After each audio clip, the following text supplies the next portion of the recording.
इस न्यूज के प्रायोजक हैं अफजल फर्नीचर। अब फर्नीचर खरीदे मुजफ्फरपुर के अफजल फर्नीचर से।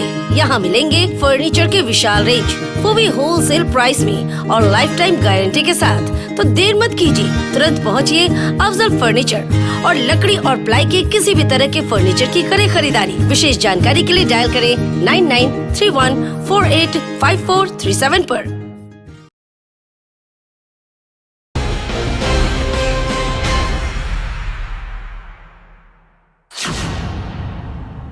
नमस्कार, डे न्यूज देख रहे हैं आप और दिन भर की तमाम नई खबरों के साथ मैं हूं प्रज्ञा प्रकाश। आइए आगे बढ़ने से पहले नजर डालते हैं उन खबरों पर जो बनी है आज की सुर्खियां।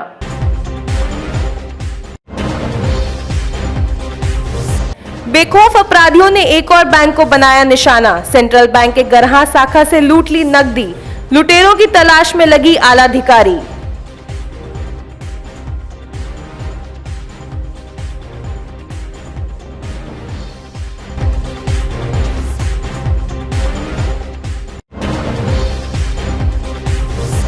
जिले में बढ़ते अपराध पर हमलावर हुआ विपक्ष। नीतीश सरकार पर जमकर साधा निशाना।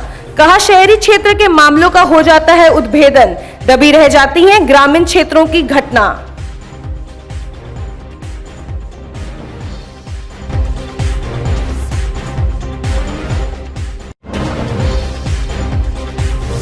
और बढ़ते अपराध पर अपनी ही सरकार को कटघरे में किया खड़ा। सांसद अजय निषाद ने कहा कि दारू और बालू पकड़ने में लगी है मुजफ्फरपुर पुलिस।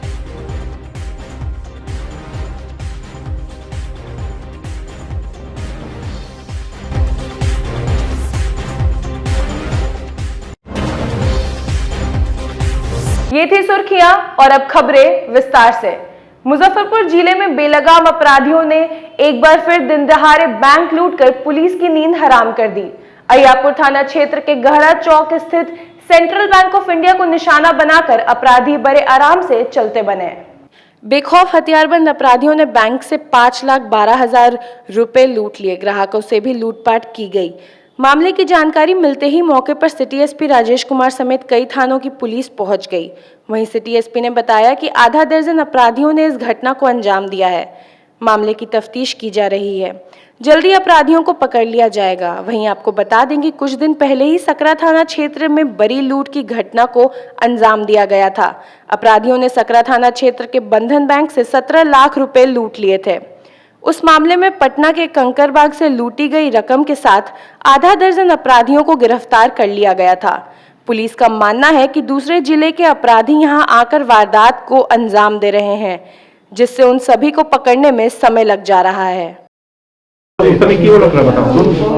आया था 6-7 आदमी से आया था। वो गेट था और गेट हम बोले, उधर से बोले थे बही चोद अथी बंद कीजिए। गेट बंद किया और सब लोग के ले गया। वहाँ पे जाके हमको सबके ले गया और पूछा मोबाइल है, तो बोले जी, तो मोबाइल लाइए। तो मोबाइल लिया तो हमको सबके इस ढंग से लेके उस अंदर में कर दिया।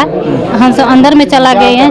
तब फिर उस अंदर में घुसाते थे हमको सबके। तो हमसे बोले कि हम सब पैसा लेने आए हैं, हमको सबके नहीं घुसाइए। तो हमको सबके नहीं घुसाया, हमको सबके छोड़ दिया। हम बच्चे लोग है, एक लोग और थे, सबको के लेकर उस तीन आदमी के। जी, हमको पैसा नहीं लिया, हमको मोबाइल लिया है जी। हथियार भी लिया था? हाँ, पिस्तौल लिए थे। मेरा नाम फूलन देवी है। कहाँ से आई हैं आप लोग? मैं आए हैं अमनौर से। मारपीट भी किया आपके साथ? जी, मेरा साथ नहीं किया है मारपीट। कितना आदमी था टोटल? हम 6 आदमी। अपराधी कितना आदमी था? 6-7 आदमी था। हाँ, गाड़ी पकड़ने लगा। हाँ, वही सब मास्क कोई लगाया था, कोई इतना तटक कपड़ा वाला ढके थे और सब थोड़ा इतने टटा पिस्तौल लिए थे। एक ठो बैग टांगे हुए थे। तो आए और सबके लेकर अंदर चला गए। उम्र वाला अपराधी की उम्र की कितना था? सबके 18-19 की उम्र था, इससे ज्यादा नहीं था। हमको कहा कि मोबाइल लाओ। हम मोबाइल निकाले, तब तक जेबी में से 29,000 रुपया था, खींच लिए। जमा करने। अच्छा, कितने का संख्या में था सर? 5-6 आदमी था। पैसा जमा करने आए थे। कितने बजे की गया था? हमसे पहले 11:15 में पहले वो इसमें ढुका हुआ था। इसके बाद हम गेट पर हम ही खड़ा थे ना, तो गेट खोल के हमको दोनों आदमी को कहा चलो चलो भीतर। भीतर से जब भीतर आए हैं ना तो कहा है जब बैठो इस पर, और जब बैठ गए हैं तब कहता है मोबाइलो है। हम कहलिए हाँ। तो ना मोबाइल जब तक निकाले हैं ना तब तक ये ना जेब में किया है 29,000 रुपया रबड़ में बांधा हुआ था, पंसहिया खाली खींच लिया है। ऐसे 11:15 के लगभग 5-7 जने आए, बैंक के कैश के बिन में और वोल्ट में जो पैसा था लगभग 4.5 लाख रुपया उसको लूट के ले गए हथियार के बल पे। विरोध भी किया तो हम लोग विरोध करते तो आपके सामने में खड़े नहीं होते, जो स्थिति थी। हथियार सबके पास हथियार था, जान से संख्या में थे? 5 से 7। कितना देर रहे होंगे बैंक में? 10 मिनट के लगभग रहे हम। क्या उम्र रही होगी तब? चेहरा खुला होता है? नहीं, जगह ढका हुआ था। उम्र वही 25 के आसपास की होगी। 11:15 से 11:30 के बीच में यहाँ पे एक लूट की घटना हुई है। अभी जो बताया गया उसके अनुसार करीबन 4,68,000 की लूट हुई है। सूचना पे पुलिस पहुंच करके अपना जांच और अनुसंधान का कार्य प्रारंभ कर दी है। बहुत जल्दी पुलिस इस केस का डिटेक्शन करेगी। कितने की संख्या में आया था अपराधी? अभी इसमें कुल 6 लोगों का शिनाख्त हुआ है, चिन्हित हुआ है, और हम लोग उसकी पहचान के लिए प्रयास कर रहे हैं। बैंक लूट की घटना लगातार बढ़ रही है सर, इसको लेकर के क्या था? कार्रवाई हो रही है, घटना हो रही है, पकड़े भी जा रहे हैं। सारे घटना उद्भेदित हैं, ऐसा कोई भी घटना नहीं है मेरे समझ से जो उद्भेदन जिसका ना हुआ हो। सर इसमें कुछ सीसीटीवी फुटेज भी मिला है जिसमें आपको पहचान? अब वो अनुसंधान का विषय है, हम लोग वो काम कर रहे हैं। सर ग्राहकों से भी लूट हुई है क्या? अभी उस विषय पर हम बात कर रहे हैं क्या क्या हुआ है, लेकिन अभी जो बैंक कर्मी द्वारा बताया गया 4,68,000 के आसपास की रकम बताई गई है। लूट के दौरान फायरिंग वायरिंग भी की गई? उसकी अभी पुष्टि नहीं हुई, लेकिन हथियार के बल पे ही ये लूट हुई है।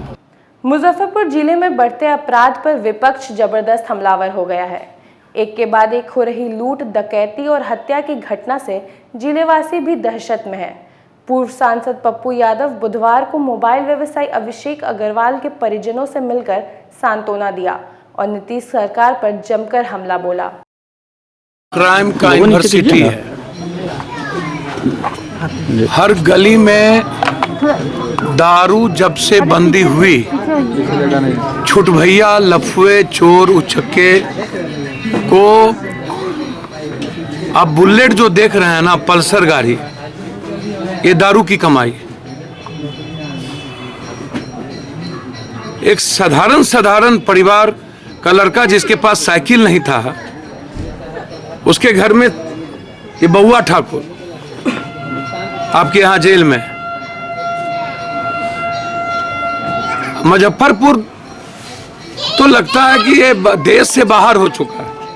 इतना क्राइम, एक बीटेक का लड़का इकलौता बेटा था, उसको मार दिया।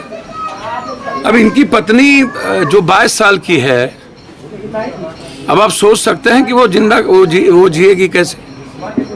आप कुछ भी दे दीजिए, उसकी पत्नी तो नहीं जी पाएगी। डर नाम का, इकबाल नाम का चीज अपराधियों को, माफियाओं को रह ही नहीं गया। बीटेक किया हुआ इंजीनियरिंग लड़के को बांध के हैंग कर देना, आप सोच सकते हैं कि कल्पना करिए ना कि उसके घर में अब 2 मासूम बच्ची के अलावा कोई बचा ही नहीं। वह पिता जिंदा कैसे रहेगा जनाब? वह माँ जिंदा कैसे रहेगी? कल साहबगंज में 4 दिन पहले एक बच्ची के साथ बलात्कार करके जिंदा जला दिया। अभी अय्यापुर में बैंक डकैती तुरंत हो गई। तो डर नाम की चीज ही नहीं रह गई। 3 महीना के अंदर अपराध और अपराधियों का नामो निशान मिट जाएगा। तो इसके लिए सबसे बड़ा दोषी तो ये पब्लिक है, जो क्रिमिनल को चुनाव में वोट देता है, जो जमीन का माफियागिरी करता है, जो बालू का माफियागिरी करता है। वैसे लोगों को आप चुनाव जिता करके भेजिएगा, और वैसे लोगों के संरक्षण में अपराधी। कल क्या हुआ पटना में? इंडिगो के स्टेशन मैनेजर को 12 गोली मारा गया। वहीं राजद विधायक मुन्ना यादव, इसराइल मंसूरी, कांग्रेस विधायक विजेंद्र चौधरी, पार्टी के जिला अध्यक्ष अरविंद कुमार मुकुल ने भी बिहार की एनडीए सरकार पर निशाना साधा। कांटे विधायक इसराइल मंसूरी ने कहा कि शहरी क्षेत्र की वारदात का खुलासा हो जाता है, लेकिन गांव देहात के मामले दबे रह जाते हैं। अभिषेक अग्रवाल की हत्या का तो बरिया रक्षी अधीक्षक ये लोग सुलझाए हैं, लेकिन बैंक डकैती बढ़ गया है काफ़ी और हत्याएं भी काफ़ी बढ़ गई है। तो हम समझते हैं कि हम बरिया रक्षी अधीक्षक महोदय से मांग करेंगे कि एक बार जो है कि अपने मॉनिटरिंग में ये जो डकैती जो बार बार हो रही है, पिछले 10 साल में डकैती बंद हो गई थी, लेकिन इधर जो है कि से काफ़ी चोरी डकैती बढ़ गई है, छिनतई बढ़ गई है, तो यहाँ अपराधी बेलगाम हो गए हैं। तो हम मांग करते हैं जिला कांग्रेस कमेटी कि अविलंब अंकुश लगाया जाए और कड़ी से कड़ी कार्रवाई किया जाए ताकि जनता भय मुक्त हो। बिहार की हुकूमत अपराधियों के शरण में है, एक जग जाहिर है, सब लोग जानते हैं और सब अपराधी भी जानता है कि नीतीश कुमार मुख्यमंत्री नहीं है। हुआ कोई नया बात है क्या? तो रोज होना है, रोज होना है। एगो हमारे यहाँ 2 हत्याएं हो गई मोटरसाइकिल से। एगो शहर का मामला है, जैसे दिल्ली में कोई एगो मामला हो जाता है तो पूरा देश जब खड़ा होता है तो अपराधी कहाँ से निकल के चल आता है समझ में नहीं आता है। तो शहर में घटना हुआ, हम लोग भी गए थे अग्रवाल साहब के यहाँ देखने, तो वो घटना डिटेक्ट हो गया ना।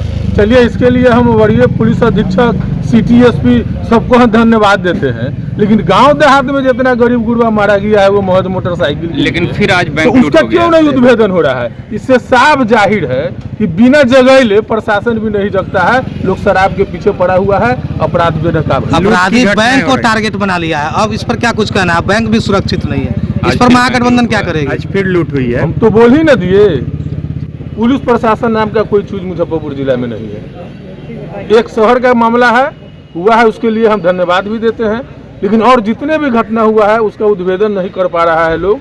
अलग तो सरकार का एक नीति जो है कि जो जनरल पुलिस है, जो अपराधियों से लड़ना जिसको चाहिए, उसको शराब में लगा दिया गया है। हम आग्रह करते हैं मुख्यमंत्री जी से कि शराब के लिए इस पुलिस का उपयोग न हो, उसके लिए अलग से मद्य निषेध विभाग बना हुआ है, उसका सिपाही भी है, उसमें संख्या बढ़ा करके उसको अलग से जवाबदेही दिया जाए। शराब को पकड़ने के फेरा में ये लोग काम नहीं कर पाते हैं, अपराध पर नियंत्रण नहीं कर पाते हैं, इसलिए हमारा आग्रह है कि उसको ख़त्म करें। दूसरा कि थाने पर रिपोर्ट लीक हो रहा है, मतलब घटना जो घटी, जो कार्रवाई हो रही है वो अखबारों में दूसरे दिन आ जाता है, न्यूज़ में आ जाता है। तो सरकार और प्रशासन को ये व्यवस्था करनी चाहिए कि कोई लीकिंग नहीं हो, किसी भी मतलब घटना को अंजाम देने वाले लोग को पकड़ने से पहले ही अखबार में छप जाता है, न्यूज़ में आ जाता है, उसके कारण दिक्कत परेशानी हो रही है। हम चाहेंगे कि बहुत सारे मुद्दे हैं जिस पर हम लोग को एकजुट होकर करना है खिलाफ में। विपक्षी नहीं, अब सत्ता पक्ष के विधायक सांसद भी नीतीश सरकार को कोसने लगे हैं। मुजफ्फरपुर के बीजेपी सांसद अजय निषाद ने सुशासन को कटघरे में खड़ा कर दिया। दिन न्यूज के संवाददाता आमिर के साथ बातचीत में उन्होंने कहा कि पुलिस सिर्फ दारू और बालू पकड़ने में लगी है। आप खुद सुनिए सांसद अजय निषाद ने अपने ही एनडीए सरकार पर कैसा कैसा हमला किया। मुजफ्फरपुर के बीजेपी सांसद अजय निषाद हमारे साथ बात करने के लिए मौजूद है। जिस तरह से पूरे बिहार में क्राइम का ग्राफ बढ़ता है, क्या लगता है सरकार विफल है पूरी तरह से? नहीं, विफल नहीं है। जो पुलिस का जो दायित्व है उसको संजीदा के साथ करना चाहिए, वो नहीं कर पा रही है। अब क्या कारण है तो डीजीपी बताएंगे, लेकिन पुलिस का जो दायित्व है वो पूरा नहीं कर पा रही है। पुलिस का जो खौफ अपराधी पे दिखना चाहिए वो नहीं दिख रहा है, जिस कारण जो है अपराधी का मनोबल बढ़ा जा रहा है। अब बैंक लूट रहे हैं, एक हफ्ता पहले लूटे थे, आज भी सुनने में आया कि बैंक लूटा गया है। तो जो अपराधियों का जो मनोबल बढ़ा हुआ है और बेखौफ होकर अपराध कर रहे हैं, तो उसको कहीं ना कहीं अंकुश लगाना चाहिए। बार बार इससे पहले भी 2 इंटरव्यू में कहे थे कि जिस तरह से खराब कानून व्यवस्था हालत में यूपी में नए योगी गोरखनाथ का सरकार बना और लगातार उन्होंने दबिश बनाया अपराधियों पे, पुलिस खुलकर वहाँ काउंटर की, कितने अपराधियों को ढेर किया गया।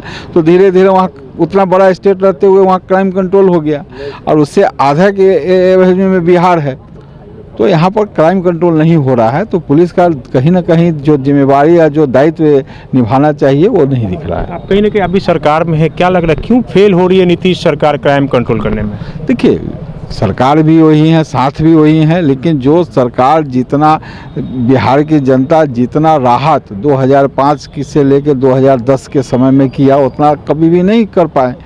उस समय का क्या था सिस्टम वो तो नीतीश जी ही बताएंगे, लेकिन जनता बड़े विश्वास के साथ चौथी बार उनको मुख्यमंत्री बनाया है और सभी जनता चाहती है कि नीतीश जी के नेतृत्व में बिहार में अमन शांति रहे। लेकिन किसी न किसी कारण से जो पुलिस विभाग है इस पर खरा नहीं उतर रहा है, तो कहीं ना कहीं इस पर भारी फेरबदल की भी ज़रूरत है और इसमें थोड़ा सा दबिश बढ़ाने की भी ज़रूरत है। जी, लगातार आप भी इसमें सरकार में हैं, कहीं ना कहीं वहाँ बात रखेंगे, आप जाएंगे केंद्र में भी बात रखेंगे? जी, हम तो बराबर आपके माध्यम से जो भी सरकार का जो भी आग्रह है, जो जनता का मनोस्थिति है उससे आगाह तो कराना ही है। और सरकार में हम लोग भी हैं, बीजेपी भी उसमें एनडीए में शामिल है, मुख्यमंत्री नीतीश जी के नेतृत्व में हम लोग शामिल हैं सरकार में। तो हमारी भी तो जिम्मेवारी पार्टी की बनती है कि लॉ एंड ऑर्डर जो भी है, जनता इतना मतलब समर्थन करके चौथी बार सत्ता में लाई है, तो कम से कम जो दायित्व है उसको तो निभाना पड़ेगा ना। हम लोग कितने दिन तक मतलब इसे पीछा छुड़ाएंगे? कहीं ना कहीं हम लोग को एक बोल्ड डिसीजन लेना पड़ेगा और अपराधियों पर खौफ कायम जो होना चाहिए उसको करना होगा। आपको याद होगा एक समय ऐसा था कि एसपीडी ट्रायल चला था बिहार में, जो भी अपराधी आर्म्स के साथ गिरफ्तार होते थे उस पर एसपीडी ट्रायल चलता था, उसका बेल नहीं होता था, सीधा सजा होता था। तो उस दरमियान में आप देखे होंगे कि अपराध का क्राइम ग्राफ जो है बहुत ज़्यादा गिरा था, वो अभी नहीं दिख रहा है। तो जो पेशेवर अपराधी हैं आज वो अपराध करते हैं, पकड़े जाते हैं, फिर कोर्ट जाते हैं, छूट जाते हैं, फिर बाहर निकलते हैं, फिर अपराध करते हैं, तो उन लोग का भी सूची बना के स्पीडी ट्रायल होना चाहिए। जब तक ले कोर्ट का मतलब अपराधी पर जो कोर्ट का खौफ भी होना चाहिए कि भाई अगर हम क्राइम करते हैं तो तुरंत सजा हो जाएगी, तो उससे भी क्राइम जो है अपराधियों का मनोबल गिरेगा। पुलिस कहीं ना कहीं दारूबंदी में लगी हुई है, इसको लेकर क्राइम लगातार जो ग्राफ पे पटना में भी हत्या हो गई, मुजफ्फरपुर में भी कई व्यवसायी की हत्या हो गई, बैंक लूटा गया, तो कहीं ना कहीं पुलिस विभाग जो है दारू में लगी हुई है। नहीं, ऐसा नहीं है। जो पुलिस का दायित्व जो देखिए, पुलिस का जो रूटीन लेवल में जो नेटवर्क होना चाहिए, जो आप दारू पकड़ने में जो नेटवर्क यूज करते हैं, तो उसी तरह से आपको क्रिमिनल पकड़ने में जो भी आपका लोकल नेटवर्क हो। आज के डेट में क्या है, पहले भी क्राइम होते थे लेकिन उस समय मोबाइल की सुविधा नहीं थी। अभी तो जनता ही सारा स्पाई बना हुआ है। कोई भी अगर जनता जो जागरूक जनता है पुलिस को इन्फॉर्म करता है तो कार्रवाई होती ही है। तो सारा चीज़ है कि आप काम के प्रति कितना संजीदा है, कितना कर्तव्य जो है अपना ईमानदारी से करते हैं, उस पर निर्भर करता है। कहीं ना कहीं आप संसद में भी वहाँ आवाज़ उठाएंगे? वहाँ जी एकदम जरूर उठाएंगे। बीजेपी सांसद अजय निषाद को सुन रहे थे, कहीं ना कहीं खुद अपने सरकार को घेरने का काम किया है। इन्होंने सवाल उठाया है कि बिहार में लगातार आपराधिक घटना बढ़ गई है, इसको लेकर ये लोकसभा में भी सवाल उठाने का काम करेंगे। कैमरा पर्सन रविकांत के साथ आमिर, डे न्यूज़, मुजफ्फरपुर। मुजफ्फरपुर में एक नाबालिग छात्रा को सामूहिक दुष्कर्म के बाद जिंदा जलाकर मार देने की घटना सामने आई है। साहेबगंज थाना क्षेत्र के एक गाँव में बीते 5 जनवरी को इस वारदात को अंजाम दिया गया, जिसकी प्राथमिकी मंगलवार को थाना में दर्ज कराई गई है। इस घटना से एक तरफ जहां इलाके में सनसनी फैल गई, वहीं दूसरी ओर पुलिस के होश उड़ गए। एफआईआर के मुताबिक थाना क्षेत्र के एक गांव के 16 वर्षीय नाबालिग छात्रा को उसी गांव के 2 लड़के गुलशन और चंचल कुमार ने हवस का शिकार बनाया। दोनों ने छात्रा की आपत्तिजनक तस्वीर भी उतार ली। इसके बाद छात्रा और उसकी एक बहन को भी ब्लैकमेल करने लगे। फोटो वायरल कर देने और जान से मार देने की धमकी मिलने से दोनों बहनें चुप्पी साध ली। इससे चंचल और गुलशन का मन बढ़ गया और वे नाबालिग छात्रा को और भी परेशान करने लगे। छात्रा के पिता पंजाब में रहकर नौकरी करते हैं और मां पहले ही गुजर चुकी हैं। पुलिस को दिए गए आवेदन के मुताबिक बीते 5 जनवरी को गुलशन और चंचल अपने 2 अन्य मित्र अभिनव और राजा के साथ छात्रा के घर में घुस गया। चारों ने और पीड़िता के साथ दुष्कर्म किया। उसके बाद चारों ने मिलकर पीड़िता की हत्या कर दी और सबूत मिटाने की नीयत से शरीर में आग लगा दी। धुआं उठने पर जब शोर मचा, उस समय पीड़िता की बड़ी बहन पड़ोस के चाचा के यहाँ थी। वह दौड़कर अपने घर पहुंची तो देखा कि चारों आरोपी वहां मौजूद थे और कमरा खोलकर भाग गए। भागते वक्त आरोपी छात्रा के शव को अपने साथ लेते गए और दाह संस्कार भी कर दिया। पीड़िता की बहन ने तत्काल इसकी जानकारी अपने पिता को पंजाब में दिया। सूचना मिलने पर पिता पंजाब से मुजफ्फरपुर पहुंचकर स्थानीय स्तर पर पूरी जानकारी ली और मंगलवार को साहिबगंज थाना गए और पुलिस को घटना से अवगत कराया। पुलिस ने तत्काल मामले को दर्ज कर आरोपियों की तलाश शुरू कर दी। 5 तारीख को लोग 2 व्यक्ति था, गुलशन चंचल, वो दोनों बहन को लेके गया, रात में उसके साथ गलत किया, उसका फ़ोटो खींचा और उसको धमकी दिया कि यदि तुम मेरे साथ गलत, अगर तुम किसी को बताई इस सब बारे में तो मैं तुम्हें मार डालूँगा, फ़ोटो वायरल कर दूँगा। तो बहन जब घर पे आई और डर के मारे मेरे से कुछ बोली नहीं। तब मेरे पास फ़ोन पर फ़ोन आने लगा कि यदि तुम मेरे साथ बात नहीं करोगी, मेरे साथ गलत नहीं करोगी तो तुम्हारे साथ बलात्कार करके तुम्हारा भी वीडियो वायरल कर देंगे। हमको इस फ़ोटो के बारे में मालूम नहीं था। वो हमको भी बोला कि तुम आओ रात में, नहीं तो वीडियो हम वायरल कर देंगे। मैं नहीं गई। उसके बाद वो 1 तारीख को फ़ोटो वायरल कर दिया। जब मुझे पता चला तो मुझे भी धमकी दे दिया और मेरी बहन को जान से मार के आग लगा दिया। उस दिन भी वो लोग उसके साथ गलत किया। मैं नहीं थी घर पर, चाचा के घर पर थी।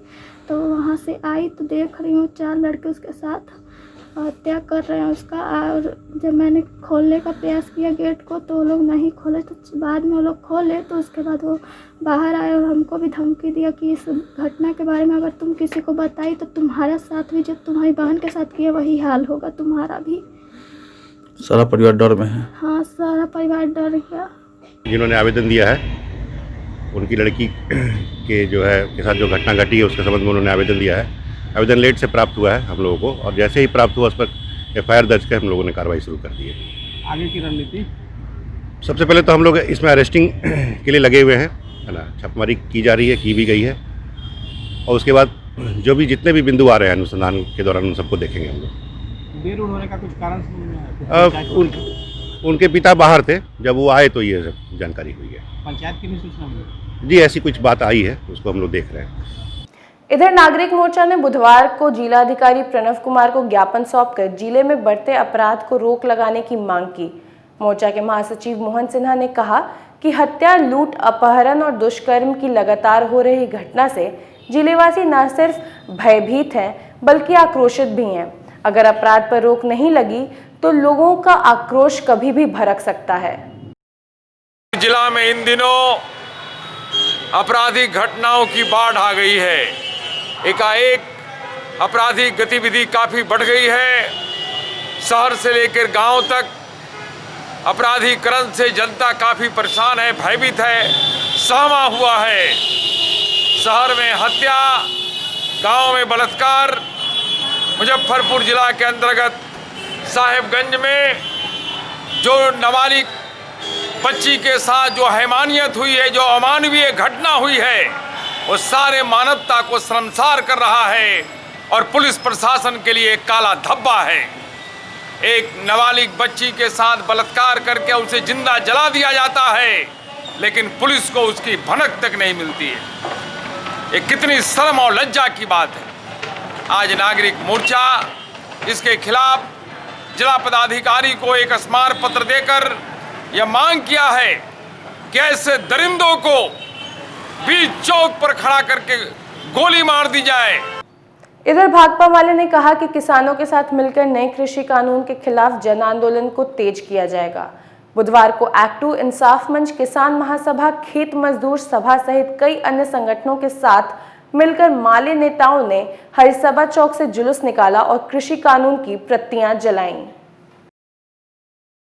काले कृषि कानूनों की प्रतियों को आज पूरे देश में जलाया जा रहा है। दिल्ली से किसान संगठनों ने आह्वान किया है कि ये सरकार ये तीनों कृषि कानून को रद्द करने के बदले किसान आंदोलन को बदनाम करने में जुटी हुई है। मोदी सरकार किसानों का साथ देने के बदले कॉरपोरेट घरानों को साथ दे रही है।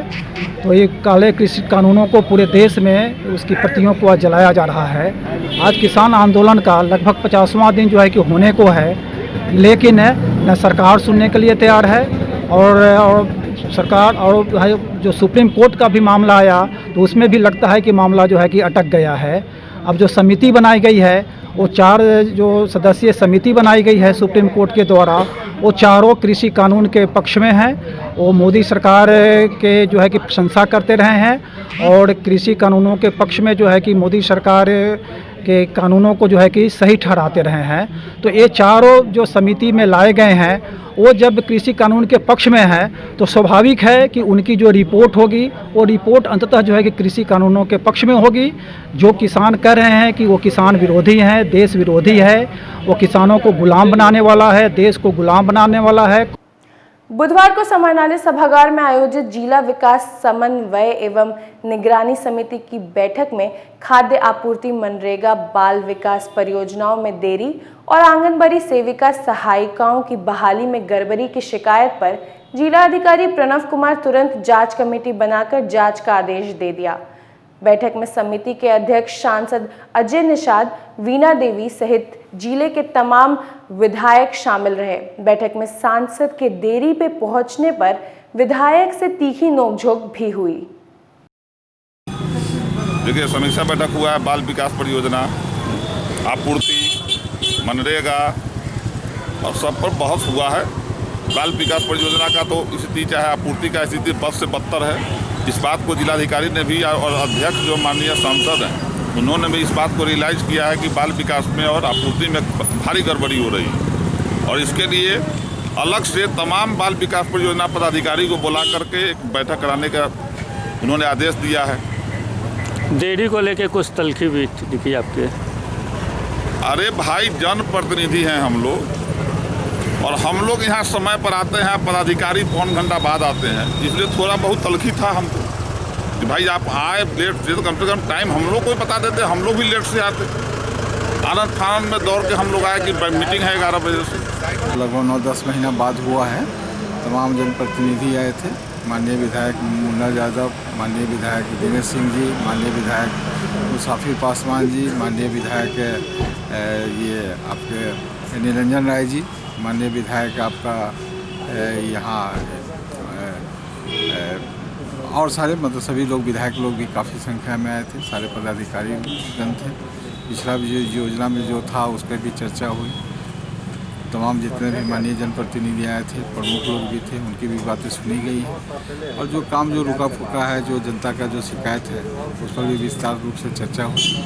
मुख्य ज़्यादा जो चर्चा का केंद्र रहा वो आंगनबाड़ी में जो बहाली है और जो जन वितरण विक्रेता का जो मनमानी है, इस पर बैठक में क्या कुछ आज दिशा की बैठक थी। स्वास्थ्य संबंधित भी मामला था। सिविल सर्जन से हम लोगों ने पूछा है कि स्वास्थ्य समिति जो रोगी कल्याण समिति है कहाँ बना है और कैसे सुचारू रूप से है, कौन लोग है, इसकी जानकारी के लिए राशन कार्ड में लॉकडाउन की अवधि में बड़ी हल्ला चिल्ला हुआ। सरकार आनन फानन में राशन कार्ड की संख्या तो बता दी पब्लिक को, लेकिन सदस्य 5 है, 1 यूनिट का मात्र राशन कार्ड, और वह जो सबसे वृद्ध है परिवार में उसके नाम से 1 यूनिट बन के रह गया। अब 5 किलो अनाज के लिए लोग जो है रिक्शा टेम्पू से लाद के ले जाते हैं। अब थंब इम्प्रेशन वाला मामला हो गया है, तो उसमें जो लोग छूट गए हैं उसका यूनिट जल्दी से जल्दी बढ़ाया जाए छूटे हुए लोगों को। हरियाली योजना में लोग जो है से कह रहे थे इतना पोखर का निर्माण हुआ, हम लोगों को कहीं दिखाई दे नहीं रहा है। शहर को जाम से निजात दिलाने को लेकर नगर निगम की ओर से चलाए जा रहे अतिक्रमण हटाओ अभियान को तेज कर दिया गया है। बुधवार को निगम कार्यालय से शुरू कर मालगोदाम चौक, जूरन छपरा, इमली चट्टी से अवैध कब्जे को हटाया गया। इस दौरान कई दुकानों के सामान जब्त भी कर लिए गए। बुधवार को समाहरणालय में आयोजित सड़क सुरक्षा संसदीय क्षेत्र समिति की बैठक में सड़कों का जल्द से जल्द निर्माण करने और टोल नाकों पर जिले के गाड़ियों से अधिक टैक्स लिए जाने के मुद्दे छाए रहे। बैठक में जिलाधिकारी के साथ समिति के अध्यक्ष सांसद अजय निषाद सहित कई विभागों के अधिकारी मौजूद रहे। बैठक हुई तो मेरे ही अध्यक्षता में बैठक हुई, उसमें जो चिन्हित किए गए हैं जो भी दुर्घटना के पॉइंट हैं, तो माननीय केंद्रीय मंत्री नितिन गडकरी जी का लोकसभा में एक बयान है कि जो भी एक्सीडेंटल पॉइंट है जहां पर दुर्घटना ज़्यादा होती है तो वहां पर अगर पुलिया बनाना हो, आरओबी बनाना हो, चाहे कुछ बनाना हो, तो उसके लिए फंड की कोई कमी नहीं है। तो NHAI के अधिकारी आए हुए थे, हमको वजह माननीय नितिन गडकरी जी का यह कहना है तो जो भी एक्सीडेंटल पॉइंट है उसको क्लियर कीजिए, प्रपोजल बनाइए, पैसा की चिंता नहीं कीजिए, भारत सरकार पर्याप्त मात्रा में पैसा देगी। टोल नाकों पे भी अवैध वसूली की शिकायत की गई है आपसे? नहीं, अवैध देखिए उस पर तो जो सरकार का नियम संगत कार्रवाई है, जो भी अवैध वसूली करते हैं शिकायत आती है। आजकल तो जनता भी बहुत जागरूक हो गए हैं। बुधवार को आयोजित जिला कांग्रेस की बैठक में अध्यक्ष अरविंद कुमार मुकुल ने कहा कि अखिल भारतीय कांग्रेस कमेटी के आह्वान पर आगामी 15 जनवरी को किसान आंदोलन के समर्थन में कृषि कानून के अविलंब निरस्त करने के लिए संपूर्ण बिहार कांग्रेस राजभवन मार्च करेगी। जिला अध्यक्ष ने कहा कि 40 दिनों से किसान अपनी मांगों को लेकर दिल्ली के बॉर्डर पर डटे हैं। इस आंदोलन में 50 से अत्यधिक किसान अपने प्राणों की आहुति दे चुके हैं, लेकिन सरकार इनके प्रति संवेदना तक व्यक्त नहीं किया। साथ ही जिनके हित के लिए यह कानून लाने की बात करते हैं, उन किसान संगठनों से सरकार के द्वारा किसी भी स्तर पर कोई वार्ता अथवा सुझाव तक नहीं लिया। 15 तारीख को राजभवन का घेराव है। जो कृषि कानून 3 बिल काला बिल जो पास की है केंद्र सरकार भाजपा सरकार, उस बिल को रद्द करने के लिए बिहार प्रदेश कांग्रेस कमेटी के आह्वान पर जिला कांग्रेस कमेटी तिलक मैदान में बैठक की है कि ज़्यादा से ज़्यादा संख्या में हम लोग जाकर राजभवन घेराव करेंगे और जो 3 बिल अविलंब रद्द करें, नहीं तो उससे भी ज़्यादा आंदोलन करेंगे। अपनी मांगों को रखने के लिए मुजफ्फरपुर से ज़्यादा हर प्रखंड से लोग जा रहे हैं। बीते मंगलवार को आईसीडीएस के जिला कार्यक्रम पदाधिकारी डॉक्टर ललिता कुमार द्वारा जिले की आंगनबाड़ी सेविकाओं को ओटीपी के माध्यम से 15 जनवरी तक पोषाहार वितरण करने या खाद्य सुरक्षा अधिनियम के तहत प्राथमिकी दर्ज कर कार्रवाई करने के निर्देश पर बुधवार को खुदीराम बोस स्मारक स्थल पर आंगनबाड़ी कर्मचारी संघ की आयोजित बैठक में डीपीओ के आदेश का विरोध किया गया और कहा गया कि सभी सेवा से बर्खास्त होने को तैयार है, लेकिन ओटीपी के माध्यम से पोषाहार वितरण करने को कतई तैयार नहीं है। संघ के नेताओं ने कहा कि अगर मांगे नहीं मानी गई तो जिलाधिकारी का घेराव करेंगे। बैठक किस लिए क्या निर्णय लिया गया? देखिए थोड़ा सा रुक जाइए, जी बताइए। थोड़ा सा रुकवाइए ना। देखिए आज का बैठक हम लोग इसलिए बुलाए हैं कि आज पेपर में हम लोग देखे हैं कि डीपीओ मैडम निकाल दी हैं कि अगर कोई भी सेविका डीबीटी नहीं करेगी, जो रोक रही है उस पर केस किया जाएगा, एफआईआर किया जाएगा। तो इसीलिए हम 17 प्रखंड को यहाँ बुलाए हैं कि भाई डीपीओ मैडम ऐसा निकाली है, इस पर आप लोग का क्या राय है। हमारी सब बहनें एक साथ है, हम लोग जिएंगे तो एक साथ, मरेंगे तो एक साथ। ओटीपी हम लोग नहीं करेंगे तो नहीं करेंगे। जिस तरह पहले के भांति अगर डीबीटी के तहत बांटा जा रहा था, उसी तरह बांट दे पैसा को, और नहीं तो हम लोग को सारे लाभुक के लिए अगर कहते हैं तो हम बांटेंगे, और नहीं तो ओटीपी के माध्यम से हम लोग टीएचआर नहीं देंगे। यही हम लोग का आज का राय है। अगर ज्यादा हम लोग का कुछ करेंगे, अगर कोई सेविका हमारी बेहोश हो जाती है, चाहे जितना प्रताड़ित किया जाता है डीपीओ और सुपरवाइजर और डीपीओ मैडम के तहत, तो उसका जिम्मेवार हमारी डीपीओ मैडम होती है। वहाँ बैठे हुए रहते हैं और फरमान जारी कर देते हैं। हम लोग को फील्ड में क्या परेशानी होती है वो वहाँ के मंत्री संतरी नहीं देखते हैं क्या? सिर्फ हम लोगों के लिए है, ये काम करके दो, वो काम करके दो। हम लोगों को कितने सारे काम से जोड़ा गया है, बीएलओ के काम में जोड़ा गया है। क्यों डीएम साहब को दिखता नहीं है, डीपीओ महोदया को दिखता नहीं है कि हमारी सेविकाएं जमीन में बैठ के इतवार के दिन काम करती हैं। उस समय महिलाओं का इज्जत नीतीश कुमार नहीं देखते हैं कि क्या होता है। महिला महिला महिला, अरे तो महिला विरोधी सरकार है। वैसे सरकार को तो डूब मरना चाहिए जो महिलाओं को रोड पे लाके खड़ा किए हुए हैं और बोलते हैं कि हमारे ऐसा महान कोई नहीं है। जिताए तो महिला ही लोग हैं। महिला जिताए थे, वो एक बात है ना कि दारू ने तो कुछ घर ही बर्बाद किया, लेकिन प्रधानमंत्री तो पूरा देश बर्बाद करके रख दिए हैं। कन्या उत्थान राशि में हो रही छात्रों की परेशानी को लेकर बुधवार को बिहार छात्र संघ के सदस्यों ने डीएसडब्ल्यू को ज्ञापन सौंपा। संघ के राष्ट्रीय अध्यक्ष गौतम सिंह ने कहा कि बिहार विश्वविद्यालय के अंतर्गत जितने भी महाविद्यालय हैं उनमें से ऐसा कोई महाविद्यालय नहीं है जिसमें कि सभी छात्र छात्राओं को कन्या उत्थान की राशि प्राप्त हुई हो। अगर 15 दिनों के अंदर इस मामले पर पूर्ण रूप से कार्रवाई नहीं की गई तो विश्वविद्यालय का घेराव करेंगे। आज हम लोग डीएसडब्ल्यू सर से मिले हैं बिहार छात्र संघ की तरफ से कि कन्या उत्थान का जो मामला है बिहार विश्वविद्यालय में सबसे ज़्यादा है। यहाँ पे सभी छात्राओं को अभी तक कन्या उत्थान का राशि नहीं मिल पाया है। 15 से 18 सेशन का, 16 से 19 का किसी का नहीं मिल पा रहा है। यहाँ छात्राएं डेली आके दौड़ती हैं और उसको सिर्फ ये कहा जाता है कि आपका TR मेरे पास नहीं आया। TR नहीं आया तो एग्जामिनेशन कंट्रोल अभी तक कर क्या रहे हैं। इसी सिलसिले में हम लोग DSW से मिले हैं और ज्ञापन दिए हैं कि कन्या उत्थान का जो राशि है सभी छात्राओं को जल्द से जल्द आवंटित किया जाए। अगर 15 दिनों के अंदर आवंटित नहीं किया गया तो बिहार छात्र संघ इसके लिए घोर आंदोलन करेगी और इसका जिम्मेवार बिहार विश्वविद्यालय प्रशासन होगी और DSW होंगे, VC होंगे, रजिस्ट्रार होंगे। और एक प्रयास मंच की ओर से बुधवार को पुरानी गोदरी बहलखाना रोड स्थित मंच के कार्यालय में नगर निगम से सफाई कर्मियों के बीच कंबल और मास्क का वितरण किया गया। मंच के संस्थापक संजय रजक ने कहा कि कड़ाके की ठंड में भी नगर निगम के सफाई कर्मी अपने घर से बाहर निकलकर मोहल्ले और सड़क की सफाई करते हैं ताकि लोग स्वच्छ और स्वस्थ रह सके। इसलिए सभी लोगों को इनका ख्याल रखने की जरूरत है। पुरानी गुदरी बहलखाना रोड स्थित एक प्रयास मंच कार्यालय में सामाजिक कार्यकर्ता रेखा देवी जी के द्वारा वार्ड 39 में कार्यरत नगर निगम सफाई कर्मियों के बीच कंबल व मास्क वितरण कार्यक्रम का आयोजन किया गया। इस ठंड में जहां हम लोग घर में रहते हैं वही नगर निगम सफाई कर्मी अपने घर से बाहर निकलकर हमारे मोहल्ले एवं सड़क की सफाई करते हैं ताकि हम लोग स्वच्छ व स्वस्थ रह सके। साथ ही अपना शहर मुजफ्फरपुर स्वच्छ व सुंदर बने, इसके लिए हम लोग को भी आगे आना होगा। साहित्य के क्षेत्र में ऊंचाई पर पहुंच रहे मुजफ्फरपुर के मधुबनी गांव निवासी राजेश कुमार चौधरी और BCBD कॉलेज की प्राचार्य किरण शर्मा की पुस्तक जिंदगी मिली है मुस्कुराइए का लोकार्पण बुधवार को पूर्व कुलपति रिपुसुदन श्रीवास्तव ने किया। मारीपुर के एक होटल में आयोजित समारोह में कवि साहित्यकार संजय पंकज, RBBM कॉलेज की प्राचार्य ममता रानी सहित काफी संख्या में लोग मौजूद रहे। राजेश चौधरी ने बताया कि इस किताब में जिंदगी में पल पल घटित घटना दुर्घटना का लेखा जोखा समाहित है। मेरी एक पुस्तक है जिंदगी मिली है मुस्कुराइए और उसी का आज लोकार्पण है। मैं बहुत कुछ उसमें लिखा हूँ।